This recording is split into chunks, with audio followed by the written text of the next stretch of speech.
নমস্কার বন্ধুরা, অন্নপূর্ণা ভান্ডারের আজকে আমি দেখাবো আপনাদের লাইভ ফর্ম ফিল আপ। এর আগে আমার চ্যানেলে এই নিয়ে আরও একটি দুটি ভিডিও আপলোড করা রয়েছে, সেখানে আপনারা অনেকে কমেন্ট করেছেন যে ঠিকঠাকভাবে বুঝতে পারছেন না কিভাবে ফিল আপ করতে হবে। তাই আজকে নিয়ে এসেছি একদম লাইভ ফর্ম ফিল আপ, আপনাদের ধরে ধরে দেখিয়ে দেবো কোথায় কী লিখবেন। দু একটি এমন জায়গা রয়েছে যেখানে যদি আপনারা হ্যাঁ তে টিক মার্ক দিয়ে দেন, তাহলে কিন্তু আপনার পরিবারের যদি কেউ পিএম কিষাণ কৃষক বন্ধু বা কোনো সন্তান থেকে থাকলে সে যদি যুবসাথীর টাকা পেত, তাহলে সেই টাকা থেকেও কিন্তু বঞ্চিত হবে এবং কোনো রকম সরকারি সুবিধা থেকে তারা কিন্তু বঞ্চিত হতে পারে।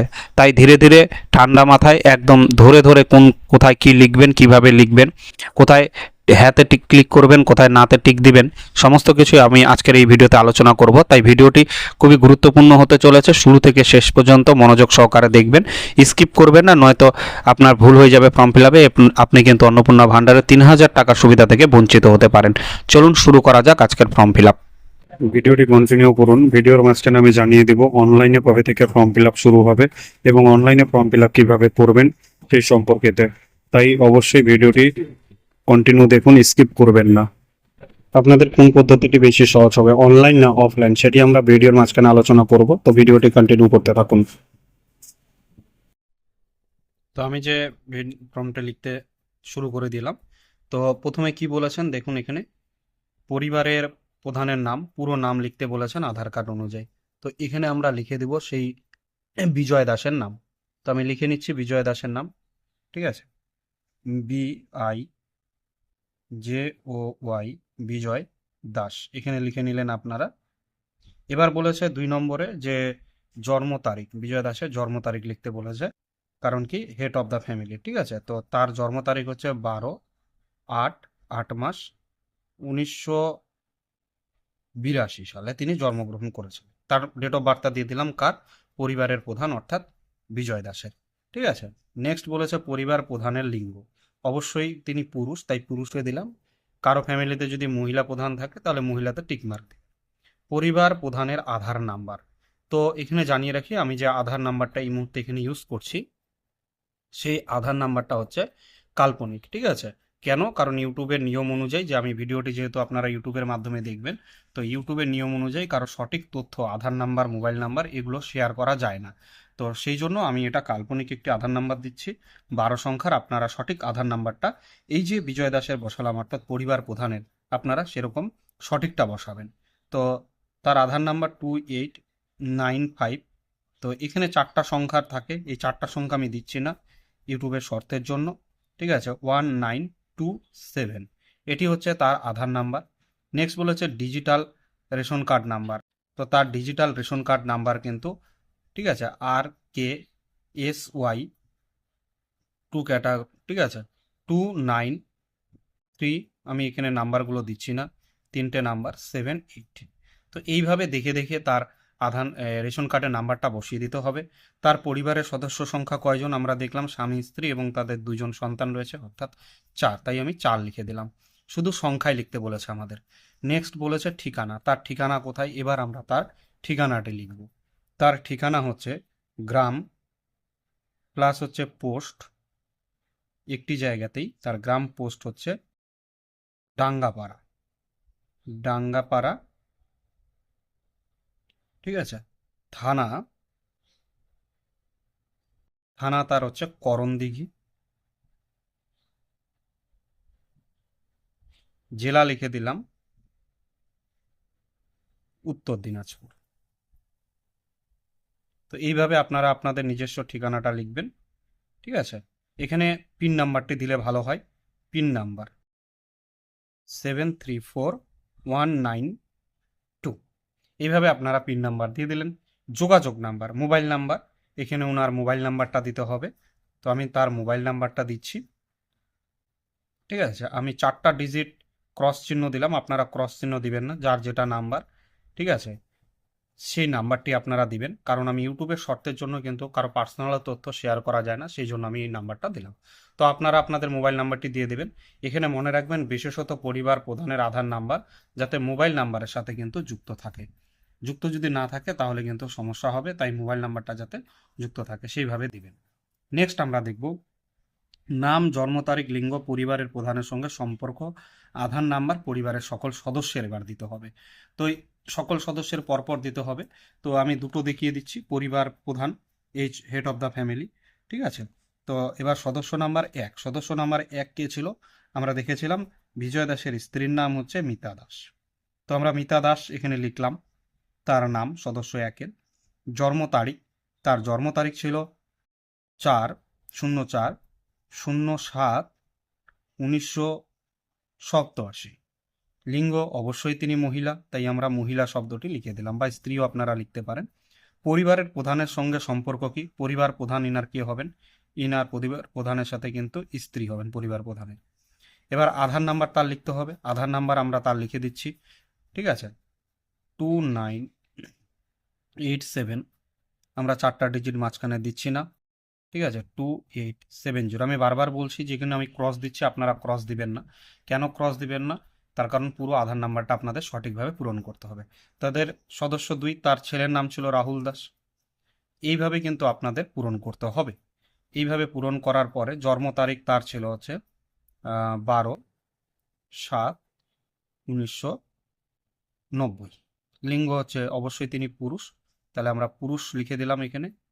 এবার এই ঘরে চলে আসুন, এটা খুব ইম্পর্টেন্ট ঘর। এখানে কিন্তু পরিবার প্রধান, তিনি তো পুরুষ, তাহলে তিনি কি লক্ষ্মীর মানে অন্নপূর্ণা ভাণ্ডারের জন্য আবেদন করছেন না। তাহলে মিতা দাস ইনি আবেদন করছেন, অবশ্যই এখানে টিক মার্ক দিবেন, না দিলে কিন্তু বুঝাবে যে আপনি আবেদন করছেন না, ঠিক আছে। এবার এখানে একটু পড়ে নিন, এটা বয়স 5 বছরের কম হলে আধারে চিহ্নিত করবেন না, চিহ্নিত করুন, ঠিক আছে। না এ লিখে দিতে হবে যদি আধার নাম্বার মানে 5 বছরের নিচের শিশু হয়।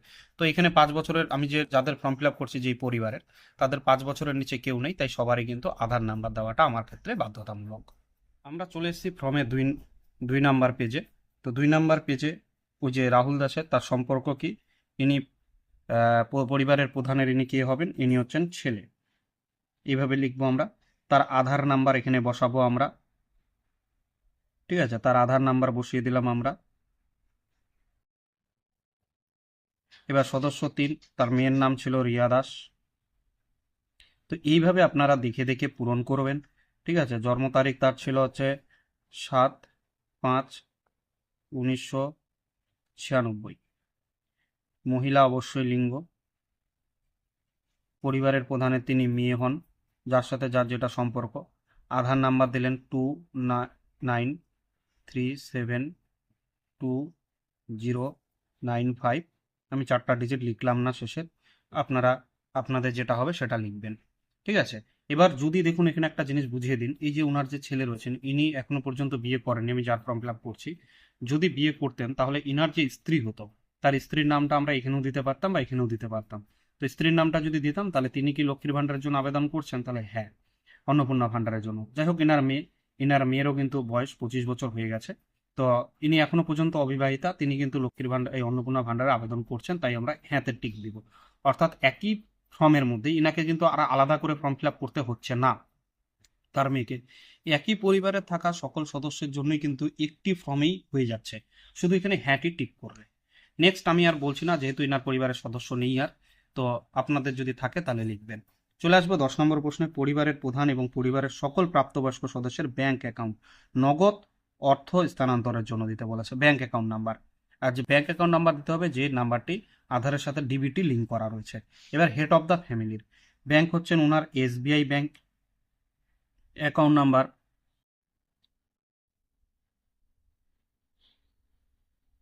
আমি শেষের 3টে ডিজিট দিচ্ছিলাম। IFSC কোড দিবেন ব্যাংকের, যেটা IFSC কোড থাকে, ঠিক আছে। IFSC কোড দিয়ে দিলেন। এবার সদস্য এক কে ছিলেন? যিনি অন্নপূর্ণা ভাণ্ডারে আবেদন করছিলেন, ওনার স্ত্রী। তারও ব্যাংক হচ্ছে SBI অ্যাকাউন্ট ছিল। অ্যাকাউন্ট নাম্বার হচ্ছে ওনার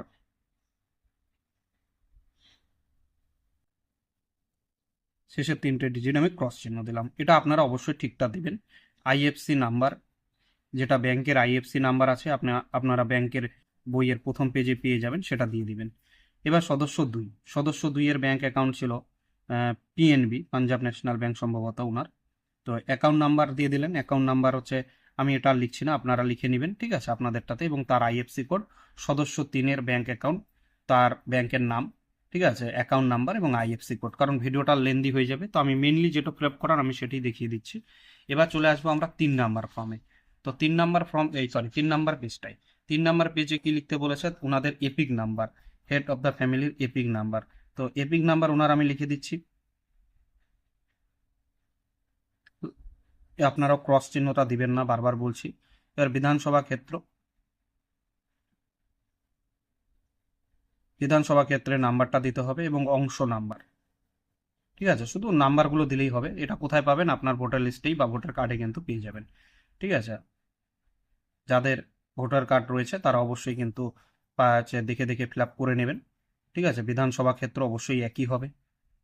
এইভাবে আমি দুটো দেখালাম, আপনারা কিন্তু পুরোটাই ফিল আপ করবেন এইভাবে পরপর সবারই গুলো। নেক্সট আমরা যাব পরের প্রশ্নে। পরের বিভাগ বলেছেন, এরা সবাই কিন্তু হ্যাঁ এসসি অর্থাৎ তপশিলি জাতি, তাই টিক মার্ক দিয়ে দিলাম। দেখুন, অনেকে বলছে ফর্ম ফিল আপ অনেক কঠিন, 12 পেজের ফর্ম ফিল আপ পারবে কি পারবে না, অনেক কিছু তথ্য জানতে চেয়েছে।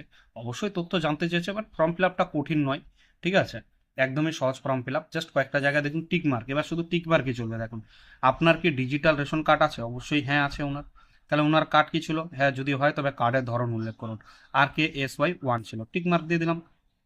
পরিবারের রেশন দোকান থেকে মাসিক রেশন তুলছে কিনা, তারা তুলেন রেশন, তাহলে হ্যাঁতে ক্লিক হলেন। আপনি যদি না তুলে থাকেন, বাইরে থেকে থাকেন, তাহলে না ক্লিক করবেন, ঠিক দিবেন। সম্পদ, বাড়ির ধরন, আপনার বাড়িতে কি 3 বা তার বেশি পাকা ঘর রয়েছে? তো ওনার বাড়িতে অবশ্যই পাকা ঘর রয়েছে 3টি, তাহলে হ্যাঁ। যদি না থাকে কারো, তবে অবশ্যই না দিবেন। পারিবারিক জমির মালিকানা, নিজের জমি আছেন, অবশ্যই তার ওনার নিজের নামে কিন্তু জমি আছে, তাইলে হ্যাঁতে টিক মারবেন। শেষ 3 নাম্বার পেজ। আমরা 4 নাম্বার পেজে চলে যাব একইভাবে। 4 নাম্বার পেজে কি বলেছে, প্রথমেই পরিবারের সকল সদস্যের মোট জমি, মানে সবার জমিটা মিলিয়ে এখানে বসাতে হবে।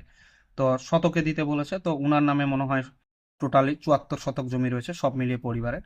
যানবাহন, তার ফ্যামিলিতে যদি অবাণিজ্যিক, এখানে একটু বলে রাখি, অবাণিজ্যিক অর্থাৎ পার্সোনাল গাড়ি, অনেকের দেখুন যে যানবাহন থাকে যেগুলো কেনার পরে লাইনে চালাচ্ছে, রুটে চালাচ্ছে, অর্থাৎ হলুদ নাম্বার প্লেট যদি থাকে তাহলে সেই গাড়ির মানে যানবাহনের এই তালিকায় ধরা হবে না। যদি আপনার গাড়ির নাম্বার প্লেট সাদা থাকে অর্থাৎ পার্সোনাল কার হয়, তাহলে সেই গাড়ির কিন্তু দিবেন। তো এনার নেই, তাহলে আমি না দিলাম। আপনাদের থাকলে হ্যাঁ। হ্যাঁ থাকলে অবশ্যই কটা গাড়ি রয়েছে সেটা দিতে হবে, গাড়ির সংখ্যাটা 2টা 3টা 1টা, আর রেজিস্ট্রেশন নাম্বারটা দিতে হবে গাড়ির। নেক্সট হচ্ছে পরিবার সদস্যদের স্বাস্থ্য বীমা। তো ইনারা যেহেতু গ্রাম্য অঞ্চলে বসবাস করেন, এবং শুধু গ্রাম্য অঞ্চলে বলাটা ভুল হবে, ইনাদের অ্যাকচুয়ালি স্বাস্থ্য বীমা নেই। আর আমাদের একটুকু বলতে পারি গ্রাম্য অঞ্চলে অনেকেরই স্বাস্থ্য বীমা নেই। যদি থাকতো তাহলে আমরা কি দিতাম, তাহলে কিন্তু হ্যাঁতে টিক দিতাম, এবং দেওয়ার পরে হেড অফ দ্য ফ্যামিলি যদি আলাদা আলাদা থাকতো তাহলে তারটা সরকারি না বেসরকারি বীমা টিক দিতাম। এবং বিমার অঙ্ক, যে কত অঙ্কের, 5 লাখ, 1 লাখ, 10 লাখ, বিভিন্ন জনের বিমার বিভিন্ন রকম থাকে, সেটা বসাতে হতো। এবং প্রিমিয়ামের বিবরণ, কত টাকা মান্থলি কাটে, বা 3 মাসে কত কত টাকা কাটে, বা 6 মাসে কত টাকা, সেখানে বসাতাম। এবার একইভাবে সদস্য 1 2 3 4 5 পর্যন্ত দেওয়া আছে, যার কয়েকজনের থাকতো, যেভাবে থাকতো তার বিবরণটা দিতাম। তো ইনার নেই, তাই আমি না দিয়ে দিলাম। নেক্সট বলেছে যে কোনো কোনো সদস্য কি আয়কর বা পেশাগত কর প্রদান করেন, মানে প্রফেশনাল ট্যাক্স বা ইনকাম ট্যাক্স প্রদান করেন? তো ইনারা কেউই প্রদান করেন না, তাহলে না। আপনারা যদি প্রদান করে থাকেন কেউ, তাহলে হ্যাঁতে টিক দিতে হবে। পরিবারের সদস্যদের প্যান কার্ড, হ্যাঁ যদি থাকে, এটা কিন্তু অপশনাল দিয়েছে, যদি থাকে তাহলে দিতে হবে। ঠিক আছে, তো ইনাদের প্যান নাম্বার আছে। তো হেড অফ দ্য ফ্যামিলির নাম এখানে লিখবো আমরা। হেড অফ দ্য ফ্যামিলির নাম কি ছিল? বিজয় দাস ছিল তার নাম। ঠিক আছে, বিজয় দাস আমি লিখে দিলাম তার নামটা। আপনারাও লিখবেন হেড অফ দ্য ফ্যামিলি। তার প্যান নাম্বার কত? E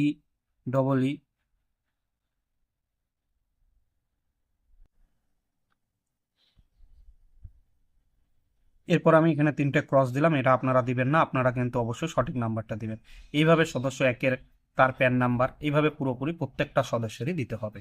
নেক্সট আমরা চলে যাব, আমরা চলে আসলাম 5 নম্বর পেজে। এখানে বলেছে কর্মসংস্থানের ধরন, তারা কিভাবে কাজ করেন। হেড অফ দ্য ফ্যামিলি কি কাজের সাথে যুক্ত?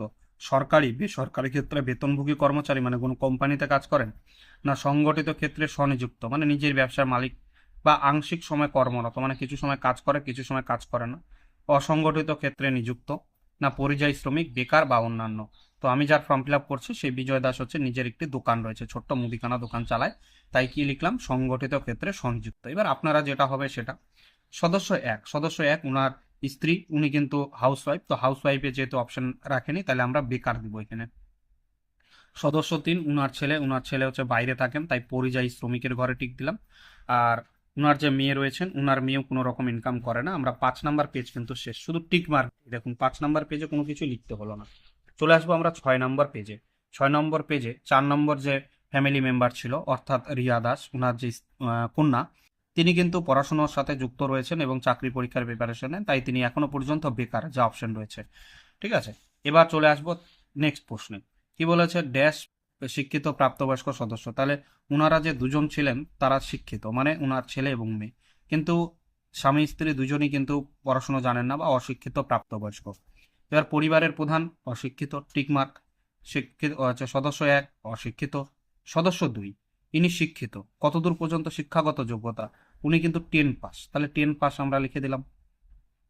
সদস্য 3 নম্বর সদস্য, তার মেয়ে শিক্ষিত ছিল, পড়াশোনা করেছেন তিনি, কিন্তু MA কোয়ালিফাই, তাই MA আমরা লিখে দিলাম এখানে। ঠিক আছে, শেষ 6 নম্বর পেজ, শুধু টিক মার্ক দিই আর দুটো শব্দ লিখি। চলে আসবো আমরা 7 নম্বর পেজে। 7 নম্বর পেজে আমরা দেখতে পাবো, 7 নম্বর পেজে শুরু রয়েছে প্রশ্ন যে কোনো সদস্য কি কোনো সাংবিধানিক মন্ত্রী বা পঞ্চায়েতের প্রধান বা রাজনৈতিক কোনো প্রধান ছিলেন? না, ওনাদের পরিবারের কেউই নন। আপনাদের হলে হ্যাঁ দিবেন, আর যদি যিনি এই পদে রয়েছে তার সদস্য নং একটা নাম্বার হয়তো থাকে, এটা আমার জানা নেই, যে কোনো পঞ্চায়েতের যারা মেম্বার তারা বলতে পারবেন, বা MLA হলে, তাই নাম্বারটা লিখতে হবে কিন্তু। ঠিক আছে, প্রয়োজনীয় সহায়ক নথি থাকলে জমা দিন স্বঘোষণায়। মানে কোনো যদি নথি থেকে থাকে, হ্যাঁ আমি পঞ্চায়েতের প্রধান বা পঞ্চায়েতের মেম্বার বা পৌরসভার কাউন্সিলর ইত্যাদি যদি কেউ থেকে থাকেন, তাহলে নিজে লিখে একটা কাগজে জমা দিতে হবে। কোনো সদস্যকে সরকারি পেনশনভোগী? ইনাদের না। যদি হ্যাঁ হতো তাহলে হ্যাঁতে ক্লিক দিতাম, এবং পেনশনভোগী সদস্য কয়জন রয়েছে, 1 জন 2 জন 3 জন, সেটা উল্লেখ করতে হতো। যদি হ্যাঁ হয় তাহলে পেনশন স্লিপের সংযুক্ত করুন, পেনশনের একটা স্লিপ থাকে, সেটা ফর্মটা যখন জমা করবেন তার সাথে অ্যাটাচ করে দিতে হতো। কোনো সদস্য কি GST রিটার্ন অধীনে নিবন্ধ আছেন? তাহলে ইনাদের ফ্যামিলির নাই। যদি থাকতো তাহলে হ্যাঁ দেওয়ার পরে এখানে GSTর একটা নাম্বার থাকে, সেই নাম্বারটা এখানে লিখতে হতো। পরিবারের মোট বার্ষিক আয় কত? তো মোট বার্ষিক আয় ওনাদের সমস্ত কিছু মিলিয়ে, ওনার ইনকাম, বিজয় দাসের এবং তার সন্তান রাহুল দাসের ইনকাম মিলিয়ে 1,20,000 টাকা। ঠিক আছে, 1,20,000 টাকা, এটা অঙ্কে লিখে দিতে হবে। ঠিক আছে, এবার আপনাদের যত ইনকাম সেটা লিখবেন সেইভাবে। CAA আবেদনের বর্তমান অবস্থা। ইনাদের নাম, প্রত্যেকেরই নাম কিন্তু ভোটার লিস্টে আছে, তাই এটা প্রযোজ্য নয়। আমি ক্লিক করে দিলাম। এবার যদি এদের প্রযোজ্য হতো তাহলে কোথায় আবেদন করেছেন তার সার্টিফিকেট নাম্বারটা, আবেদনের নাম্বারটা এখানে উল্লেখ করতে হতো, যদি আবেদন করা হতো। তাহলে নয়। সদস্য 1 ইনারও প্রযোজ্য নয়, সদস্য 2 প্রযোজ্য নয়, সদস্য 3 প্রযোজ্য নয়, একইভাবে কিন্তু। ঠিক আছে, শেষ 7 নম্বর পেজ। চলে আসবো আমরা 8 নম্বর পেজে। অন্যান্য কিষাণ ক্রেডিট কার্ড কিনাদের রয়েছে? তো কার্ড থাকলে তাদের নাম্বার, তো এদের নেই। ঠিক আছে, প্রদানকারী কর্তৃপক্ষের বিবরণ দিই, তো ইনাদের কিন্তু কিষাণ ক্রেডিট কার্ড নেই। যদি থাকতো তাহলে এখানে কার্ডের নাম্বারটা লিখতে হতো, ID সংখ্যা, আর যে তারিখে ইস্যু করা হয়েছে কার্ডটি সেই তারিখটা এখানে উল্লেখ করতে হতো। ঠিক আছে, তো ইনাদের নেই তাই আমি ফিল আপ করতে পারছি না, আপনাদের থাকলে এখানে দিতে হবে দেখে দেখে। 3 নম্বর, যদি SIR 2026-এর নাম বাদ পড়ে তবে মামলাটি ট্রাইব্যুনালে বিচারাধীন কিনা? আপনি কি আবেদন করেছেন ট্রাইব্যুনালের জন্য বাদ গিয়ে থাকলে? তাহলে দিবেন হ্যাঁ বান। আর এনার ক্ষেত্রে নয়, তাহলে এনার ক্ষেত্রে প্রযোজ্য নয়। এবার দেখুন নাটা কাদের হবে, নাটা এখানে বলে দিই কাদের হবে। এখানে নাটা তাদেরই হবে যারা নাম বাদ গেছে কিন্তু এখনো পর্যন্ত তারা আবেদন করেননি, তারা না দিবেন। আর যদি আবেদন করে থাকেন তাহলে হ্যাঁ, আর যাদের নাম আছে তারা প্রযোজ্য নয়তে ক্লিক করবেন। তাহলে 8 নম্বর পেজ আমাদের হয়ে গেল। এবার আমরা আসবো 9 নম্বর পেজে।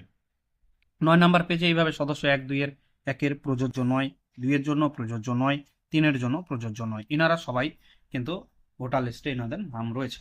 এবার চলে আসবো সামাজিক মর্যাদা। বিদ্যালয় অধ্যয়নরত পরিবারের শিশুর বিবরণ দাও। তো ইনাদের যেহেতু সন্তান, 2 সন্তান, এনারা দুজনই প্রাপ্তবয়স্ক, তাই এনারা কেউ এখনো পড়ে না। যদি আপনাদের পরিবারে পড়ে তাহলে সেখানে শিশুর নামটি এখানে বসিয়ে দিবেন, এরকম জায়গায় শিশুর নাম। ঠিক আছে, আমি লিখে দিচ্ছি এখানে শিশুর নাম, যে আপনার পড়ছে, ছেলে হোক মেয়ে হোক। শ্রেণী কোন শ্রেণীতে পড়ছে ধরে নিলাম, আমি বোঝানোর জন্য বলে দিই ক্লাস 2-এ পড়ছে, তাহলে 2 লিখলাম। বিদ্যালয়ের নামটা এখানে দিলেন। বিদ্যালয়ের ধরন সরকারি না বেসরকারি? বেসরকারি মানে নার্সারি কেজি স্কুল, আর সরকারি মানে তো আপনারা জানেন প্রাথমিক বিদ্যালয়। সদস্য 2 যদি অন্য কেউ থেকে থাকে, তারা যদি পড়ে তাহলে তাদেরটা এখানে বিবরণ দিবেন, না থাকলে দিতে হবে না। 10 নম্বর পেজ। 10 নম্বর পেজও সেরকম কিছু নেই।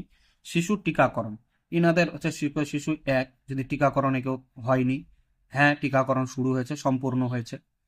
হ্যাঁ টিকাকরণ শুরু হয়েছে, সম্পূর্ণ হয়েছে। 1-2-3 ইনাদের পরিবারে যেহেতু বললাম আমি সবাই প্রাপ্তবয়স্ক, তাই এখানে আমরা টিকমার্ক দিতে পারছি না কোনোটাতে। ঠিক আছে, তারপরে আপনি কি কোনো সরকারি প্রকল্পের সুবিধা DBTর মাধ্যমে পাচ্ছেন? পরিবারের প্রধান, এখানে কিন্তু পরিবারের প্রধান হ্যাঁ ইনি কিন্তু পাচ্ছেন। কি প্রকল্পে পাচ্ছেন আমরা দেখছি, পরের পেজে দেওয়া আছে তার বিকল্প।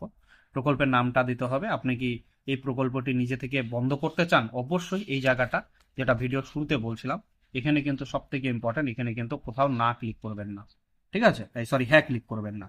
দেখুন এখানে প্রকল্পের নাম, ইনি কিন্তু পিএম কিষাণ পান, পিএম কিষাণ, ইনি পিএম কিষাণ পান, তাই আমি পিএম কিষাণটা লিখলাম। যদি কৃষক বন্ধু পেতো তাহলে কৃষক বন্ধু লিখতাম। প্রত্যাহার করতে চান, আপনি কি এটা স্বইচ্ছা সরকারকে রিটার্ন দিতে চান যে আমি এই প্রকল্পের সুবিধা নিব না, এখানে কিন্তু ভুল করেও হ্যাঁ টিক করবেন না, নইলে কিন্তু আপনার ফর্ম পুরোটাই বাতিল।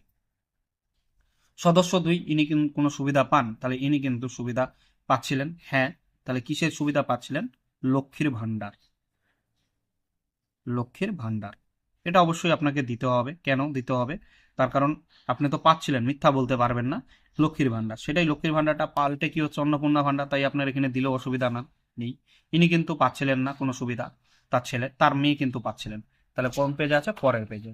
তাহলে পরের পেজে 3 নম্বরে আমরা লিখলাম, এখানে পাচ্ছিলেন 3 নম্বর সদস্যের নাম ছিল রিয়া দাস, ওনার মেয়ে। তাহলে ইনিও লক্ষ্মীর ভান্ডার পাচ্ছিলেন, লক্ষ্মীর ভান্ডার, ঠিক আছে। ইনি রিটার্ন করতে চান, হ্যাঁতে ক্লিক করবেন না, টিক দিবেন না। এইভাবে কিন্তু বাদ দেওয়া হলে, হ্যাঁ, কারণ অফিসার কর্তৃক পূরণীয়, ঠিক আছে। এবার স্বঘোষণা, আপনি মর্ম এসে কেন যদি বাদ দিয়ে থাকেন তাহলে তার কারণটা দিতে হবে। তো আশা করি কেউই বাদ দিবে না, তাই এগুলোতে হ্যাঁ কেউই টিক করবেন না। আমি এই মর্মে ঘোষণা করতেছি যে উপরের প্রদত্ত তথ্য আমার জ্ঞান ও বিশ্বাস অনুযায়ী সম্মত, একটা টিক দিয়ে দিন। এবার 13 নম্বর পেজ, অর্থাৎ লাস্ট পেজে গিয়ে আপনারা কি করবেন? লাস্ট পেজটা আমার কাছে এই মুহূর্তে নেই, তো লাস্ট পেজে গিয়ে সেখানে কিন্তু একটা সিগনেচারের জায়গা রয়েছে, সেখানে কিন্তু আপনারা সিগনেচার করে দেবেন, ঠিক আছে। এইভাবে আপনারা কিন্তু ফর্মটি ফিল আপ করবেন।